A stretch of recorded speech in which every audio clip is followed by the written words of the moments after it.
अस्सलाम वालेकुम फ्रेंड्स कैसे हैं आप सब। उम्मीद है आप सब खैरियत से होंगे। तो फ्रेंड्स, आज की जो वीडियो बनाने लगा हूँ बहुत ज़्यादा इंपॉर्टेंट है उन लोगों के लिए जो कि ट्रैवल हिस्ट्री बनाना चाहते हैं लेकिन इतना पैसा भी नहीं होता है, और किस तरीके से किसी कंट्री के अंदर सेटलमेंट की जा सकती है और कैसे एक वीज़ा को यूज़ करते हुए दूसरी कंट्री के अंदर फ्री में एंट्री ली जाती है। यानी कि आपके पास एक कंट्री का वीज़ा है, उसी वीज़े के बिहाफ पे फ्री किसी दूसरी कंट्री के अंदर किस तरीके से एंटर हुआ जाता है और वहाँ पे कैसे रहा जाता है, इसके ऊपर बताऊंगा। लेकिन ये वीडियो जो दोस्तों आप पूरी देखना, आपको बहुत ज़्यादा फ़ायदा होगा। इस तरह की वीडियो अभी तक ना तो किसी यूट्यूबर ने बना के अपलोड की है और ना कोई एजेंट आपको बताएगा, ना ही कोई कंसल्टेंट आपको इस चीज़ के बारे में बताएगा। इस चीज़ के अंदर मैं बात करने से पहले आपको एक चीज़ बताऊंगा कि बहुत सारे लोगों के ज़हनों में होता है कि शेंजन वीज़ा का अगर किसी के पास है तो उसके ऊपर कुछ कंट्रीज़ की एंट्री फ्री है। वो हर किसी को पता है, लेकिन कुछ ऐसे कंट्रीज़ जिनका वीज़ा आपके पास हो तो ऐसे किसी यूरोपीय कंट्री में आप मूव कर जाना, वहाँ पे जाके आपको कितने दिन की एंट्री मिलती हो, इसके ऊपर मैं डिस्कस करता हूँ। इस तरह की वीडियो अभी तक कहीं नहीं पड़ी हुई। अगर आप कोई एजेंट और कंसल्टेंट से भी बात करते हो ना, तो उनको पता है, अगर वो आपको वीज़ा लगवा के देते हैं या फिर कहते हैं कि हम आपकी फ़ाइल प्रिपरेशन कर देते हैं, उनसे कभी पूछना, उनको भी नहीं पता होगा। चलें स्टार्ट करते हैं। मैक्सिको से स्टार्ट करें या अमेरिका से करते हैं? इंग्लैंड से कर लेते हैं स्टार्ट। इंग्लैंड की आपको फ्री में एंट्री मिलती है अगर आपके पास यूएसए का वीज़ा हो वैलिड, या फिर आपके पास ऑस्ट्रेलिया का वीज़ा हो या कनाडा का वीज़ा हो।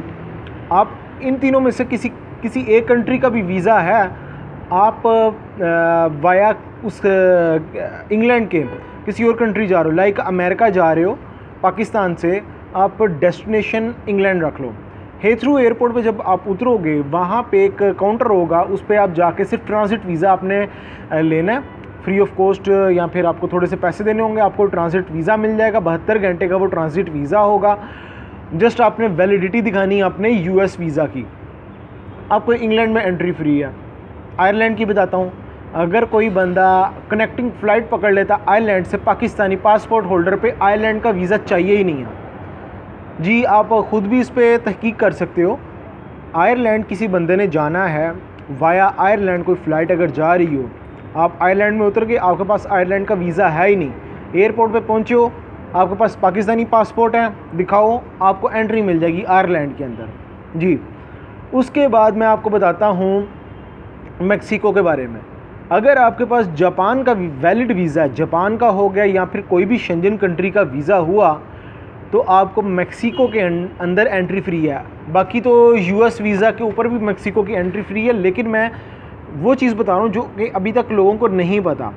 अगर आपके पास जापान का वीज़ा आ गया, आप मैक्सिको जा सकते हो, लेकिन उसके अंदर एक शर्त है कि आपका जो वीज़ा है डबल एंट्री या मल्टीपल एंट्री हो।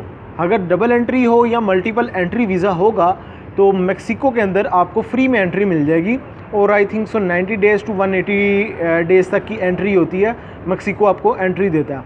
उसके बाद अगर आपके पास शेंजन वीज़ा आ जाए, ये सारे मैं विज़िट वीज़ा की बात कर रहा हूँ, विज़िट वीज़ा आ जाए या कोई भी वीज़ा आपके पास हो, अगर शेंजन वीज़ा आ गया, शेंजन वीज़ा भी मल्टीपल एंट्री होना चाहिए, देन आपको मैक्सिको के अंदर एंट्री मिल जाएगी।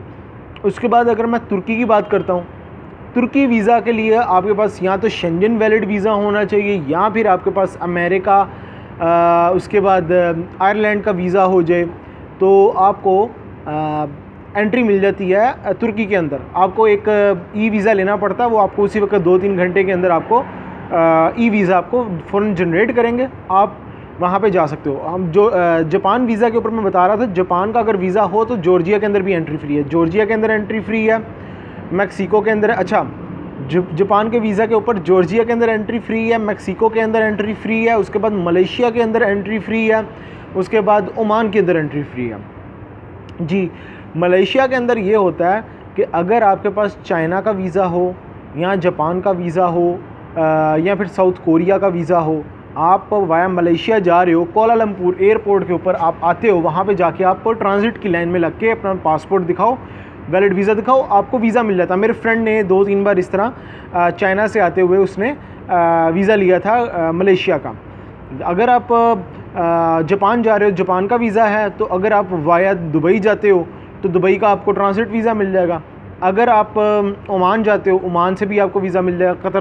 कतर भी आपको फ्री है। उसके बाद अगर आप चले जाते हो वाया मलेशिया जाते हो, मलेशिया का भी आपको फ्री हो जाता है। उसके बाद अगर यूएस का वीज़ा आपके पास हो तो बहुत सारे कंट्रीज़ आपको फ्री में एंट्री देते हैं, लाइक जैसे कि शेंजन को छोड़ के यूरोप के दूसरे कंट्रीज़ हैं वो आपको फ्री में एंट्री देते हैं। कोरिया, साउथ कोरिया में आपको एंट्री फ्री है। साउथ कोरिया किसी ने जाना हो तो अगर उसके पास यूएस का वीज़ा है, न्यूजीलैंड का है या फिर ऑस्ट्रेलिया का वीज़ा है तो साउथ कोरिया फ्री में एंट्री देता है। अगर शेंजन वीज़ा आपके पास हो तो शेंजन वीज़ा के ऊपर साउथ अमेरिकन कंट्रीज़ हैं, कुछ अफ्रीका के कंट्रीज़ हैं, उसके बाद कुछ ईयू मेंबर्स जो कि शेंजन के पार्ट नहीं हैं अभी तक, वहाँ पे एंट्री फ्री है आपको। फिर उसके बाद अमेरिका के कुछ कंट्रीज़ हैं वहाँ पे एंट्री फ्री है, एशिया के कुछ कंट्रीज़ हैं वहाँ पे एंट्री फ्री है। ये शेंजन वीज़ा के ऊपर है। और दोस्तों अगर आपके पास 4 ममालिक में से किसी एक का वीज़ा है, लाइक साइप्रस, बल्गारिया, उसके बाद बल्गारिया, क्रोएशिया और रोमानिया, ये 4 मुल्कों में से किसी एक का भी वीज़ा आपके पास है तो आप किसी भी कंट्री में जा सकते हो इन चारों में से। लाइक अगर आपके पास साइप्रस का वीज़ा आ गया, आप उसी साइप्रस वीज़ा के ऊपर, लेकिन यूनान साइप्रस, अगर उसी साइप्रस वीज़ा के ऊपर आप बल्गारिया में जा सकते हो। अगर साइप्रस का वीज़ा है तो क्रोएशिया में जा सकते हो। अगर वीज़ा है तो आप रोमानिया में जा सकते हो। इसके अलावा भी कुछ कंट्रीज़ हैं, मैं आपको बताता हूँ। अगर इनमें से किसी एक कंट्री का भी आपने वीज़ा हासिल कर लिया तो बोस्निया में आप जा सकते हो, जॉर्जिया में जा सकते हो, मैकेडोनिया में जा सकते हो, मोल्दोवा में जा सकते हो, रोमानिया में जा सकते हो, सर्बिया में जा सकते हो। अच्छा, ये मैंने बात की उन कंट्रीज़ की जिनका अभी तक लोगों को नहीं पता है। शेंजन तो हर किसी को पता है कि अगर शेंजन वीज़ा आ जाए तो आप हर कहीं पे किसी भी जगह पे जा सकते हो, लेकिन बल्गारिया का पहले लोगों को पता है कि बल्गारिया का वीज़ा तो सिर्फ बल्गारिया में रह सकते हैं। अगर क्रोएशिया का वीज़ा तो क्रोएशिया में रह सकते हैं, या फिर अगर साइप्रस का वीज़ा तो सिर्फ साइप्रस में रह सकते हैं। नहीं, अब ऐसा है, साइप्रस का वीज़ा ले लो किसी तरीके से, यहाँ से दुबई से तो बहुत आसान है वीज़ा लगना। यूनान साइप्रस का वीज़ा लो, उस साइप्रस वीज़ा के ऊपर आप ये सारे कंट्री में ट्रैवल कर सकते हो। जी, आप जा सकते हैं, इस कंट्री की ट्रैवल हिस्ट्री बन सकती है। अब जिनके पास इतना पैसे नहीं हैं, जो अपनी ट्रैवल हिस्ट्री भी स्ट्रॉन्ग बनाना चाहते हैं, अपनी किसी दूसरी कंट्री में मूव करना चाहते हैं, वो इनमें से किसी एक कंट्री का वीज़ा ले, ये सारे कंट्री ट्रैवल करें, next time Shenzhen visa apply करें, बहुत हद तक चांस है वीज़ा लगने के। मैं इससे अगली जो वीडियो बनाऊंगा ना, उसके अंदर मैं यही इसी चीज़ के ऊपर बात करूंगा कि अगर इन कंट्रीज़ में से किसी एक का भी वीज़ा हासिल कर ले तो दूसरी कंट्री में कितना ड्यूरेशन तक हम रह के कैसे हम सेटलमेंट कर सकते हैं, इस चीज़ के ऊपर भी बताऊँगा। अब मैं बताता हूँ कि अगर आप यूएई में हो और रेजिडेंसी आपका वीज़ा यूएई का, तो यूएई रेजिडेंसी के ऊपर आपको कितने कंट्रीज़ फ्री होते हैं, लाइक ट्यूनीशिया, ट्यूनिस आप जा सकते हो। अब लोग पूछेंगे यार ट्यूनिस में ऐसा क्या? ट्यूनिस बेसिकली उन लोगों को पता है जो कि इटली वगैरह जाते हैं या फिर जिन्होंने ट्रैवल हिस्ट्री अच्छी बनानी होती है, वो तुनीशिया जा सकते हैं, जॉर्जिया जा सकते हैं, अज़रबैजान फ्री है उनके पासपोर्ट पे, उसके बाद ओमान फ्री है इस पासपोर्ट पे वीज़ा के ऊपर, रेजिडेंसी वीज़ा के ऊपर। उसके अलावा आप लाइक सेशेल्स है, उसके बाद अफ्रीका के कुछ कंट्रीज़ हैं लाइक मॉरिशस हो गया, और एक और बड़ा अहम कंट्री मोंटेनेग्रो।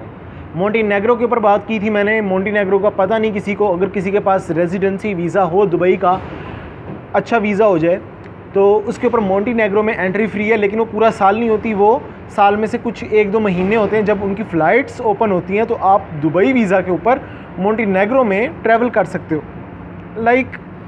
लाइक 1-2 महीने में आपके पास सितंबर अक्टूबर में किसी वक्त भी फ़्लाइट्स ओपन होती हैं, आप मोंटेनेग्रो जाना चाहते हो, फ़्लाई दुबई जाएगी, सिर्फ दुबई से जाएगी, और हफ्ते में 1 या 2 बार वो फ़्लाइट्स जाती हैं।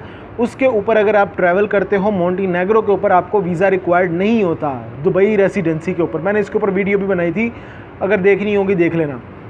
ये मैंने बात की दुबई की रेजिडेंसी जिसके पास है उसके ऊपर। या अगर मैं गल्फ़ कंट्री की बात करूँ, गल्फ़ कंट्री के अंदर जैसे कि सऊदी अरेबिया, ओमान, उसके बाद कुवैत, बहरीन, कतर आ गया, उनके पास भी अगर वीज़ा हों, जॉर्जिया में वो जा सकते हैं, वो तुनीशिया में जा सकते हैं, वो दुबई आ सकते हैं, वो ओमान जा सकते हैं, अज़रबैजान जा सकते हैं, उनको वीज़े की ज़रूरत नहीं है, वो मॉरिशस जा सकते हैं। इस तरह कुछ अफ्रीका के कुछ और कंट्रीज़ हैं, पाकिस्तान से उनके वीज़े लगते हैं, यहाँ से अगर आपके पास रेजिडेंसी वीज़ा हो, वीज़ा रिक्वायर्ड नहीं है। इसके अलावा अगर किसी के पास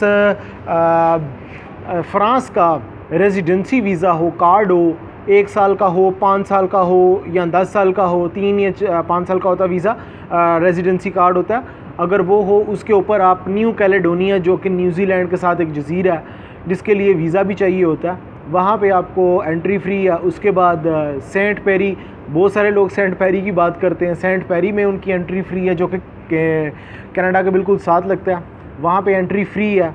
उसके अलावा कुछ और जजीरे हैं जहाँ पे आपको एंट्री फ्री आ जाती है अगर आपके पास फ्रांस का कार्ड है, रेजिडेंसी कार्ड है। 1 साल का अगर रेजिडेंसी कार्ड आ गया या फिर 10 साल का या 5 साल का, जितने भी उनके रेजिडेंसी कार्ड होते हैं, आपको एंट्री फ्री होती है।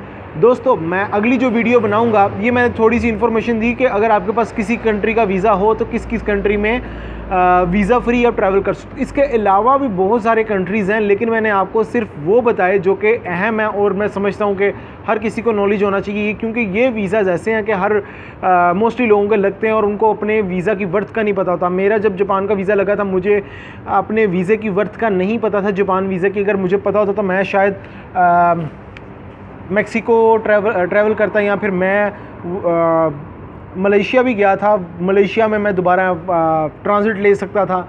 इस तरीके से हमें अपने वीज़े की वर्थ का पता होना चाहिए, ये भी मैंने आपको बताया। और अगली वीडियो में बताऊंगा अगर किसी एक कंट्री का EU में से किसी एक कंट्री का वीज़ा आता है आपके पास, लाइक साइप्रस का आ गया, तो कैसे सेटलमेंट करनी है आपने। आपके पास तो 5-6 दिन का वीज़ा है ना, उस 5-6 दिन वीज़े के ऊपर आप किस तरीके से सेटलमेंट करोगे, मैं उस चीज़ के ऊपर वीडियो बनाऊँगा। अगली वीडियो के लिए इंतज़ार करें, अपना ख्याल रखें, अल्लाह हाफ़िज़।